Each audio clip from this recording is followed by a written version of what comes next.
And there's the green light, so we are live. Good evening, ladies and gentlemen. It's 2000 on a Sunday night, and that means it's time for the Brushfire Mind. Now, I know y'all been following the news, and you generally expect me to talk about that, and I'm kind of tired of it. I will say this. If you heard treason in the press conference with Putin, well, you weren't actually listening to the press conference with Putin. Trump's best moment? No. But treason? Every time you hear that word come out of somebody's mouth, they're a liar. But I want to talk about something entirely different tonight. Tonight I'm gonna get heady on you, and we're gonna do a little bit of contemplating the infinite. It's gonna be a ride. So brush off your Kierkegaard and maybe a little Nietzsche and strap in. Here we go.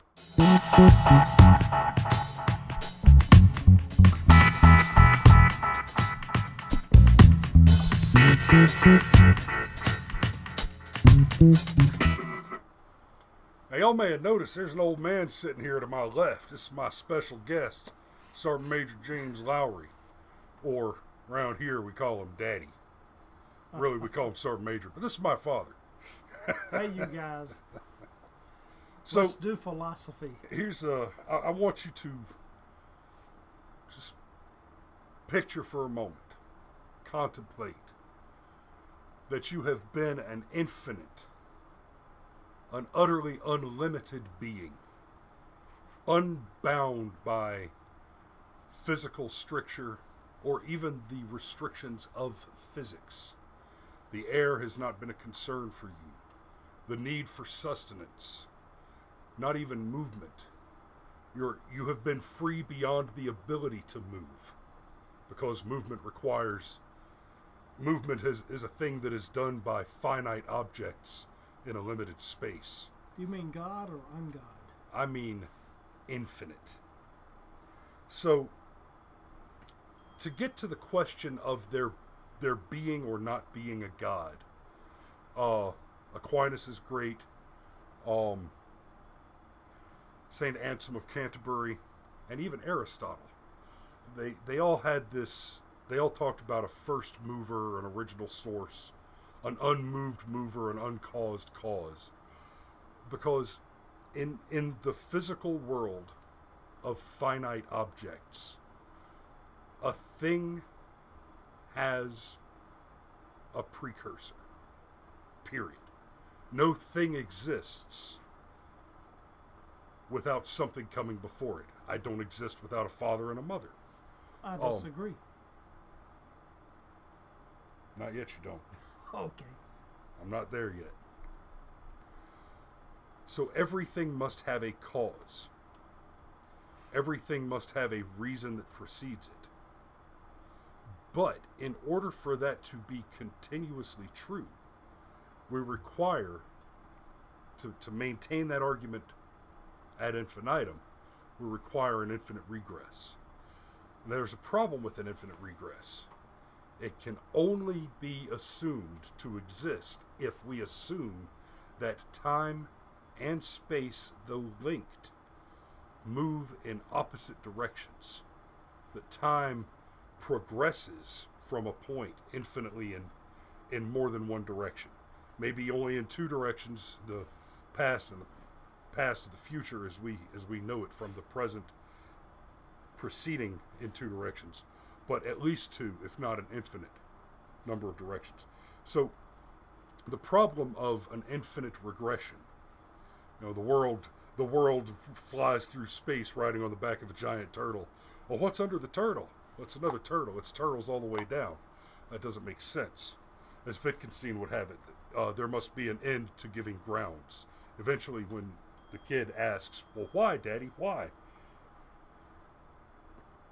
You have to tell him, well, because. That's a bad answer. There's no more. There's a point where there's no more because. There's no more undergirding reason. At some point, one must simply accept that there is ground. You go to Descartes and the idea of hyperbolic doubt. He chose to make an active exercise of doubting everything. Nothing is real. You can't prove it. And then he started trying to prove things and failing and failing and failing, and eventually came to this idea that I think, therefore I am. And it was the only thing that I can be certain of, is that in order for me to be thinking, and more correctly it should have been dubito ergo sum, I doubt, therefore I am. Because it was when he attempted to doubt his own existence, he found that he could not do that. And so we're given the idea, I think, therefore I am. But Wittgenstein gave us the idea that there has to be an end to giving grounds. If you want to do the deep philosophical exercise of something like hyperbolic doubt, it doesn't have real value outside of the exercise of doing it. Because when you go into that hyperbolic doubt and you start letting your mind wander down infinite regresses, then you're thinking away from developing new thought and moving forward. So imagine for a moment that you are utterly unbound, utterly limitless, unlimited, completely and totally free. You are so infinite that you don't even bother to know what time is. It's one of those things like riding a bicycle. You know what it is, but it's not something you think about anymore. If you want to do it, you do it. And then suddenly, one day, just suddenly, you are bounded entirely. You're suddenly unable to move. You're completely encased. You have gone from being utterly limitless to being completely limited.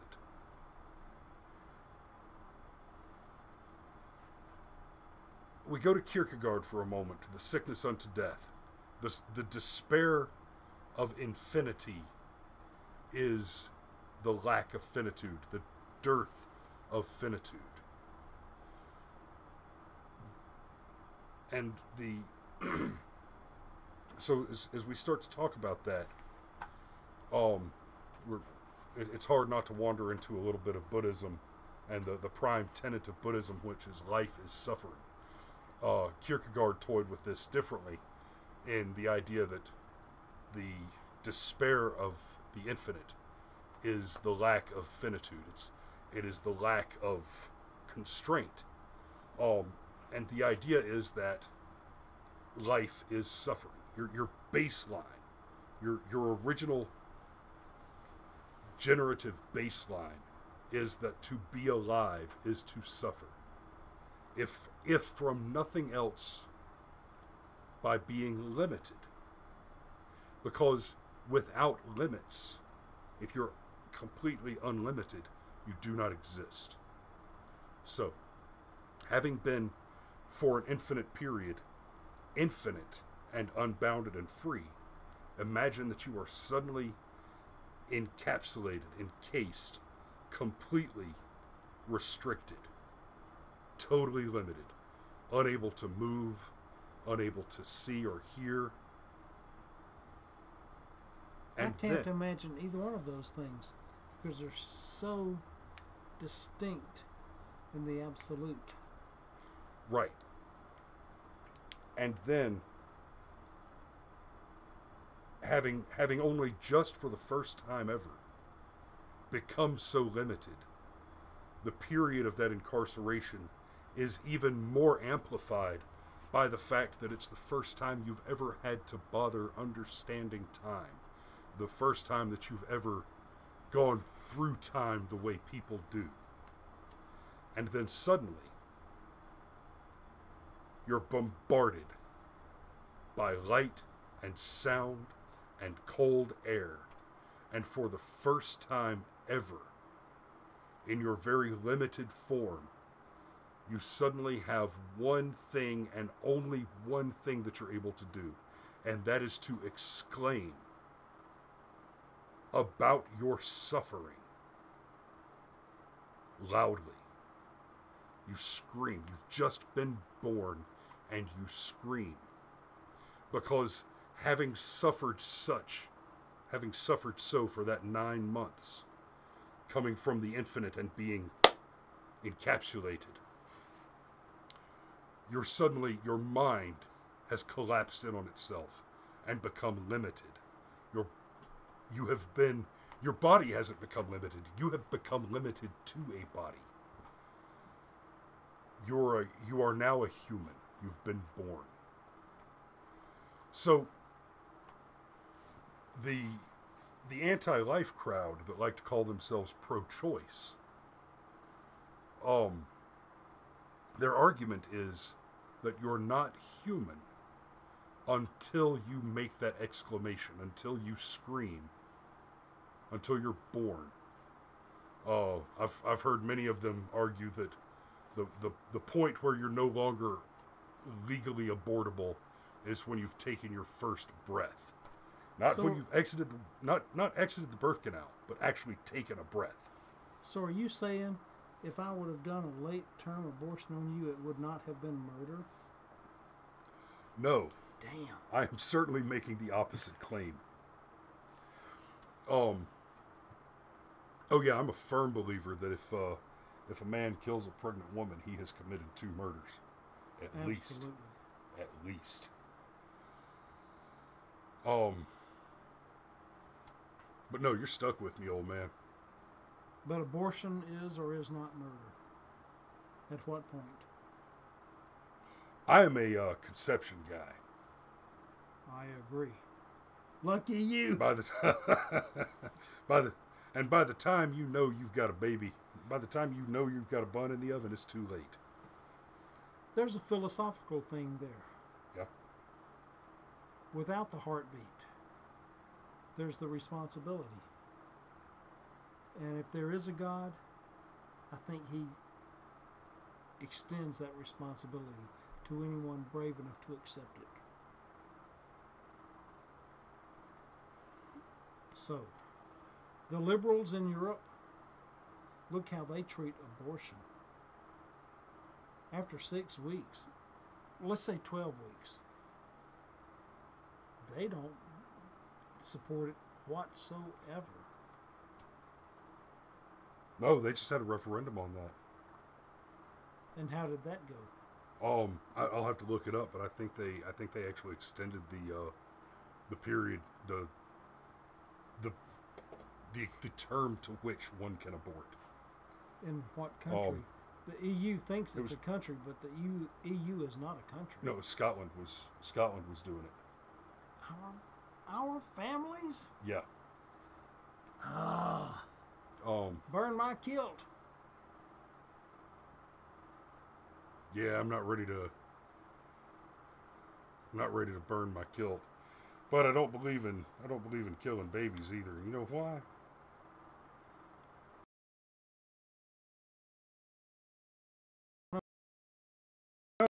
You're a mean, mad white man.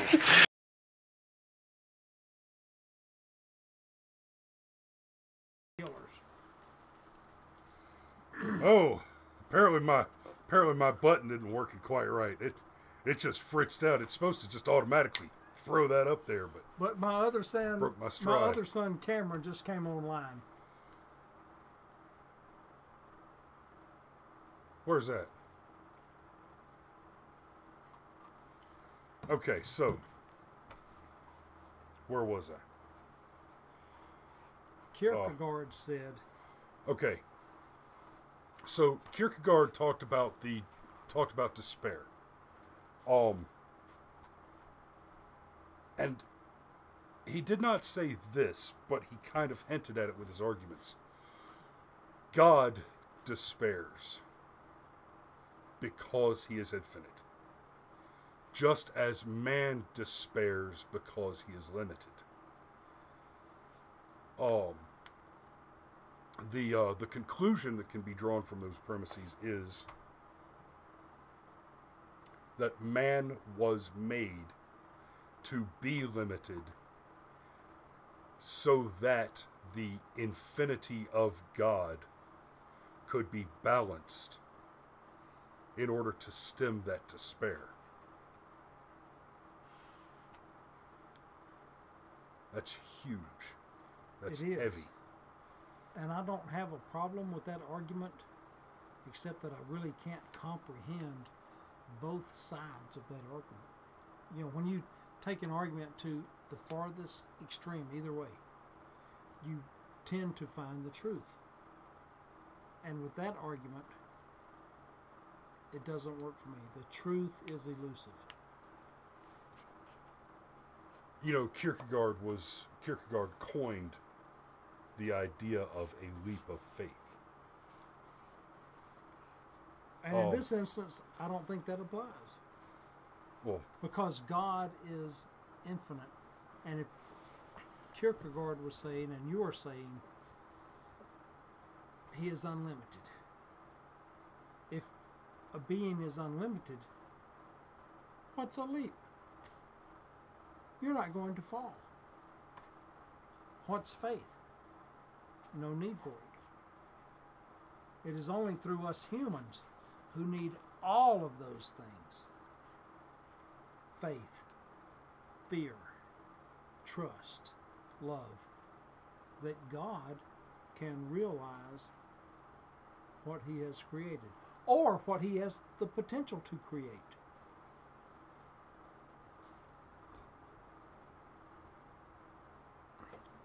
I got a D in philosophy. It was based on jealousy. Not me.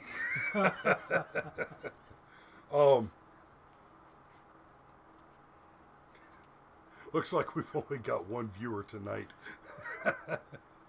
Thanks for watching, baby. Hey, Fee.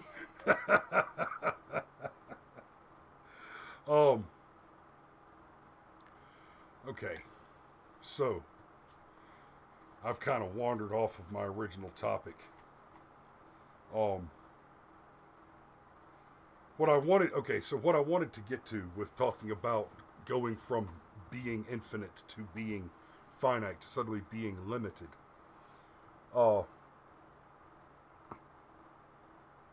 As we were talking about the first movers as well. So the idea of God, and it doesn't have to be God the Father, it doesn't have to be Buddha or whatever. The problem of the first mover arguing that there must be an original cause which is itself uncaused. That argument rationally proves that something exists in that space where the mind of man tends to place God. But the argument of an original source, an unmoved mover, does not identify that entity as even a consciousness necessarily. In fact, to the degree that it must be infinite, to assume that it's so limited as to be a consciousness is really a luddite and unexamined opinion. But we can't comprehend infinity. So how can we comprehend beyond infinity? I truly believe that God is beyond the progenitor.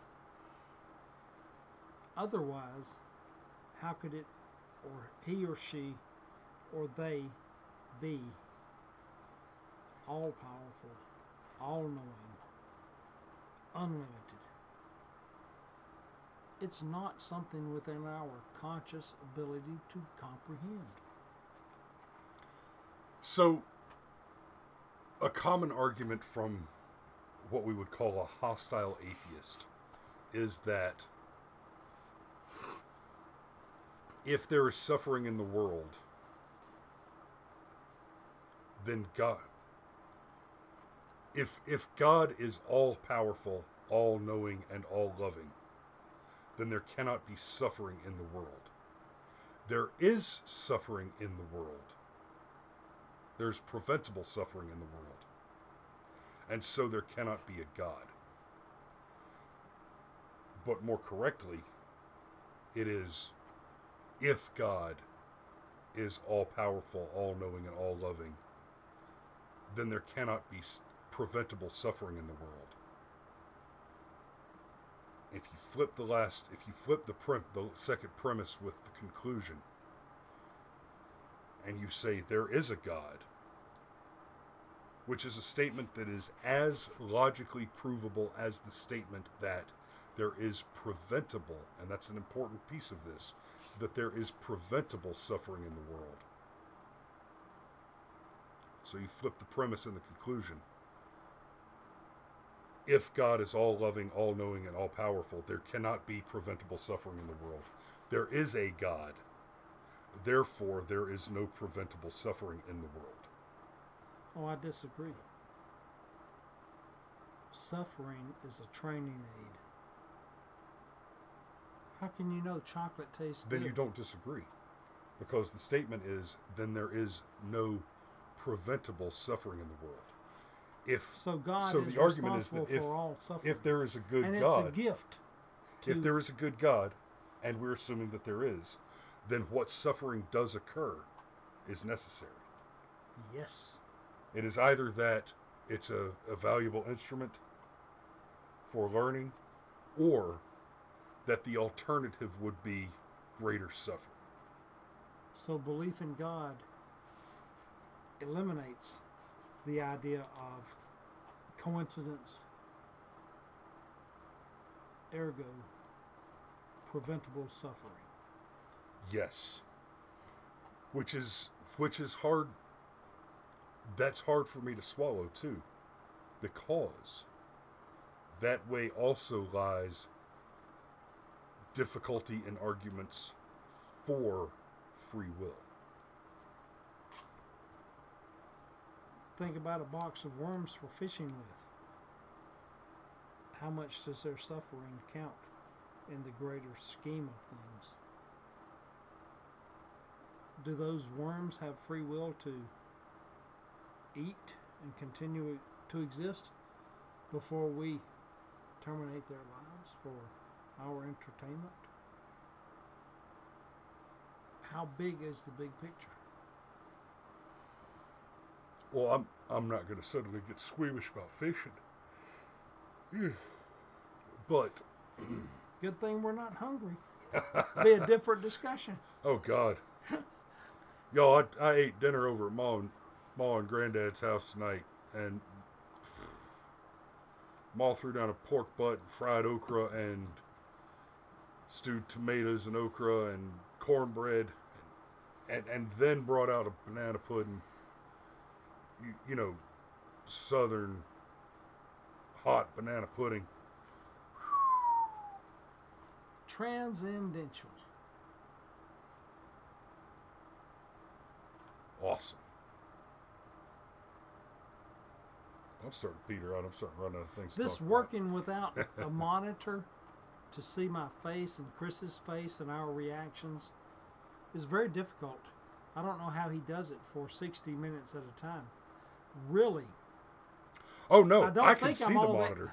The Oh! old man's got the lights in his face. Oh, the old man is working. I can see the monitor just fine. But if the child is suffering for content, let me help you out. The sun is on fire. The moon is not. God set it up that way, and we do not know how. Also, as a 38-year Episcopalian, my church has decided to move away from conservatives. How can you worship a God who is engendered in a religious organization that says, we enjoyed you and your money for a long time, but not so much now? You may do what you wish, but we are going to do what we wish, and neither the two shall meet. That's interesting you brought that up. I have not... No kidding, I was trying to give you a break. I've Dads are great for bailing out kids. I have heard a little bit about the rapid leftward decline of the Episcopal Church, but I have not done a lot of study on it yet. I did read that they're talking about changing the prayer books to make God gender neutral. That's correct. But I believe that's a long way down the line. And I think it's a smaller part of the discussion. The first part of the discussion that really bothers me is politics and religion. They should be somewhat disassociated in the United States because we have freedom from religion. Now, money is a big deal. Money talks. In the United States, those religious organizations, you might call them religious denominations or churches, who espouse conservative views and talk conservative politics in their churches, they are growing and making money. And I don't like that. Politics should not be part of the church. Conversely, those old established religions, Episcopal, Catholic, Lutheran, Methodist, who have always been the stalwarts, the bedrock of religion in this country, are now leaning so far left that they are declining in numbers and monetary income. In fact, they are losing ground on every front. And that hurts me. People should be free to worship in the way they choose. And their political alignment should not harm or aid their religious affiliation. Apparently, that is not the majority view in this country. And it really is painful. As a soldier, I know the liturgical activities, religions, and it doesn't matter if it's Christian, Jewish, Islam, or Buddhism. We have chaplains in the military for all of those things, and they provide to our soldiers, sailors, airmen, Coast Guardsmen, even those Marines, that encouragement, that, I would say, necessity. And if we let our political environment diminish those ideologues, what have we done to the people that defend this country? You should not need to ask the question as a soldier before going to chapel, do I fit in because of my political views? No. You should not need to ask any question except, where's the chapel? Political views are irrelevant.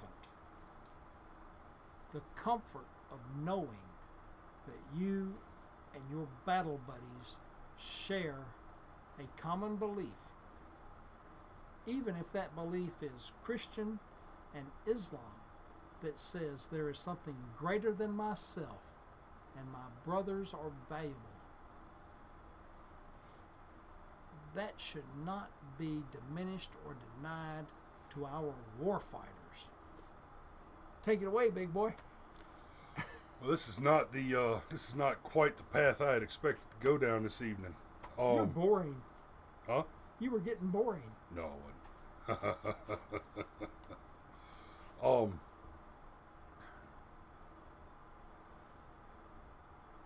I will tell you this while Christopher thinks about his response.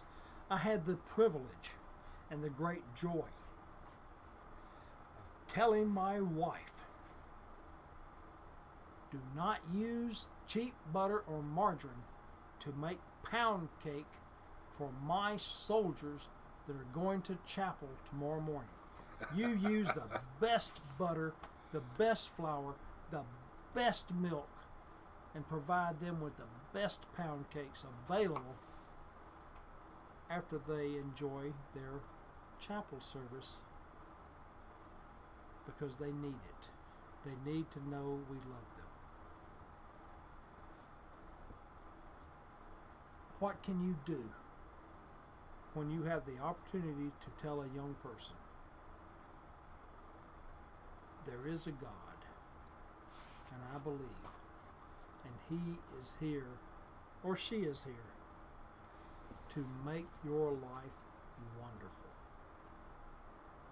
And by the way, if you choose to have a piece of cake, it will be the best that I can provide. You don't give a soldier, sailor, marine, or airman, even a coastie, a substandard piece of cake or cup of coffee. Well, Julie just popped in. Okay, Julie, I will look into the microphone situation a little bit. Part of it is tonight I've got the stand with the microphone and the camera backed up a little bit to get us both in the camera, but I might be investing in a better boom mic before long. This one's more of a table mic. Julie, can you hear us well enough to understand what we're saying? We're on a little bit of a delay, so she won't even hear that you asked her that question for almost a minute. So we'll just let us know how we're doing. I'm maxed out on the audio all the way across here. But I think I'm about done. I think I've said what I'm going to say for tonight. So I have so many things to say. Would you like to hear? Julie says only real butter. So apparently she heard you. Oh, wonderful, Julie. Here are some things that I'm going to say because we're not out of time. The Boy Scouts of America made a decision to accept girls. A good decision. I am a scoutmaster of a Boy Scout troop, and I expect us to be the first Girl Scout troop in the Atlanta area. The first Boy Scout troop in the Atlanta area to have girls in the troop.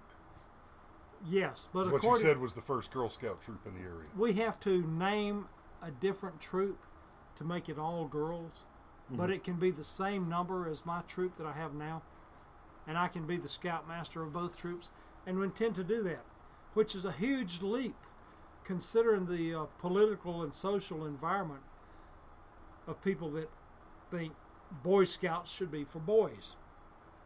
Now, I was fortunate enough to be a member of a Boy Scout organization called Explorers in 1971. The year the Boy Scouts of America said we could have girls in Explorers. So at 14 years old, I experienced co-ed scouting. We camped, we hiked, we raised money together, we bought a bus, we ran a farm, we went to the Bahamas. We really did well. No problems. I hope to bring that same experience to many young people in the Conyers, Georgia area. Currently, we have about 22 Boy Scouts in our troop.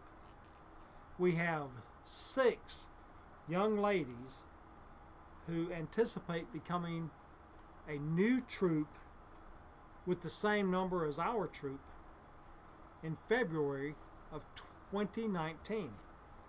Now, what does that really mean?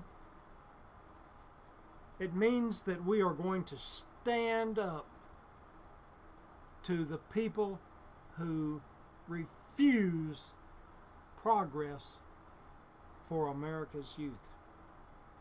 I hate using the word progress because it has been stolen by the Democrats. Progress is not a dirty word, especially when you are raising children and giving to the future an opportunity to say, we have good values and we can make a difference, especially if we are mentored by caring adults with some skills. So, if anybody wants to help me with this endeavor, or contribute money, or schedule yourself to show what you can do as an individual, to show a specific skill, to encourage our young people. And I'll give you an example. My big brother, old as he is, has volunteered to do a 15-minute presentation on, get this, deep sea divers. Yes. Why can't a 13-year-old girl aspire to be a deep sea diver, or a skydiver, or an architect, or a Supreme Court justice? I tell you, America is growing every day. And every day that we grow, we become better. Deal with that, son. Every day that we grow. The fact is, right now we are below replacement birth rates in the United States. And this isn't some white nationalist, white supremacist 1344 bullshit. As a country, you know, I'm not just talking about white people there. America, Americans, natural-born American citizens, we are below replacement birth rates.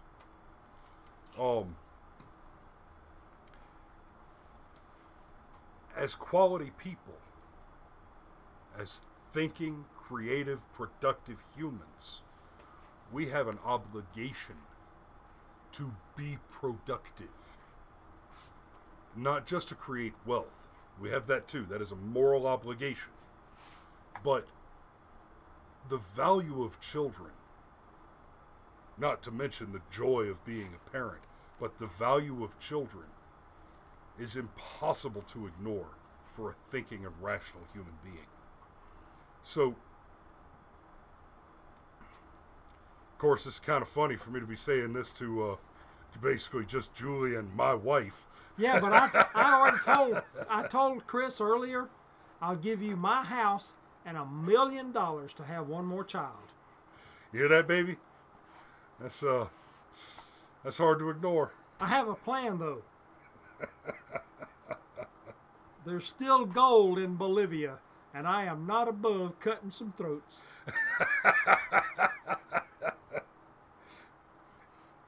Dad used to talk about going down to Bolivia to rob banks after he retired. It's a damn good idea, except for one thing. I don't need the money. I didn't know before I retired that being a lifetime soldier was so financially viable. Fee says, no, not happening. I'm done. Hey, Gandhi, how are you, buddy? We're struggling here, you know? Yeah, we kind of ran out of shit to talk about, Gandhi. We got tired. Good to hear from you, though, brother. I was trying to be quiet to not embarrass Christopher. That didn't last very long.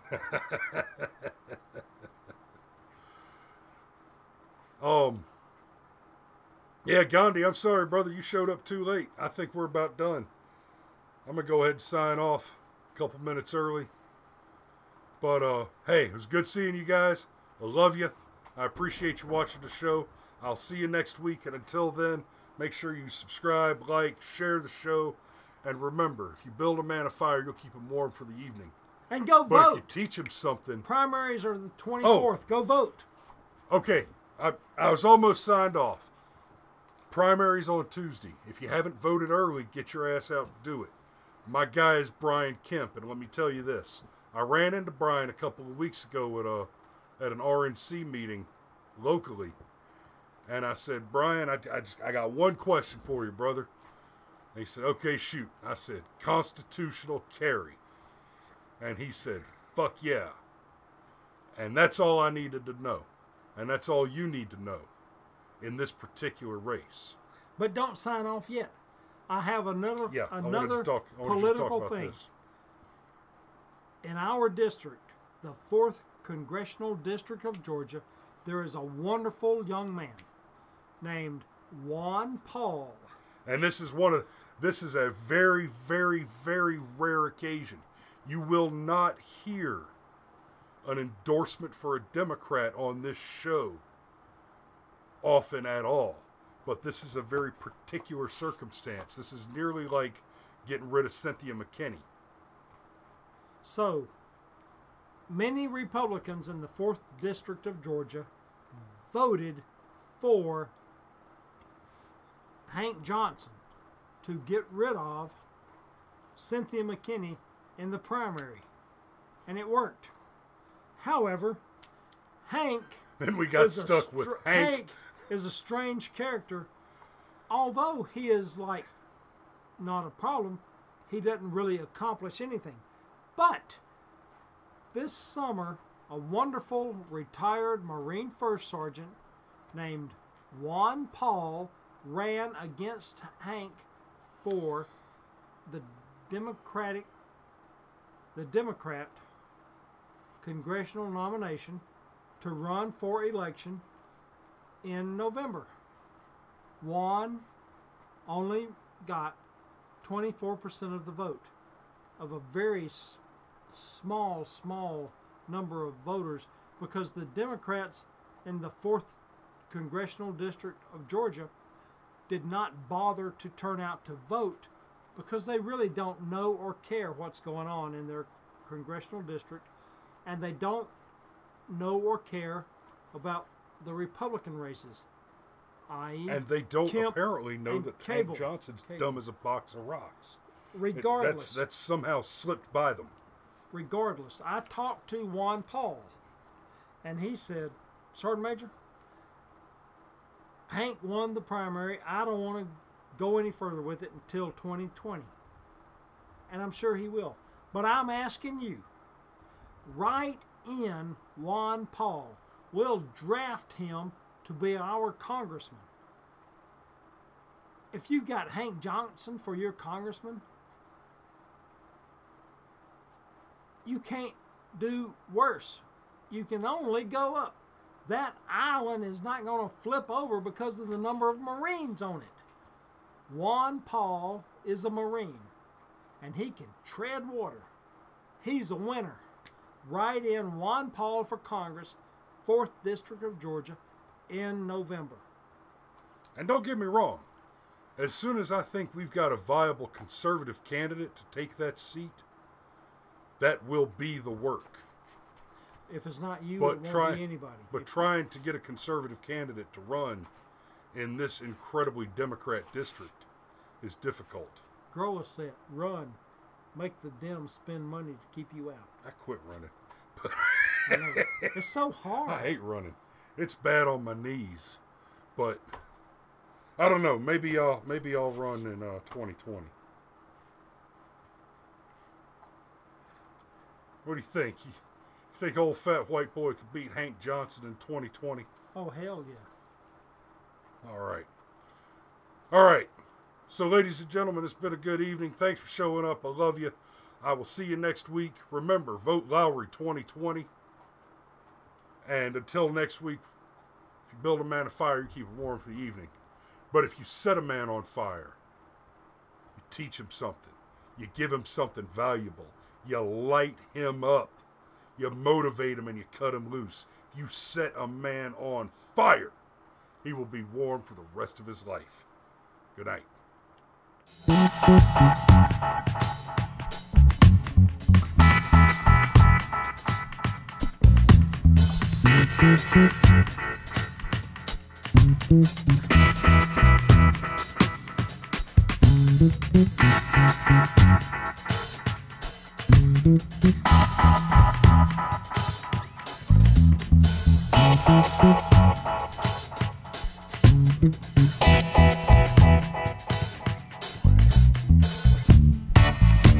Bye.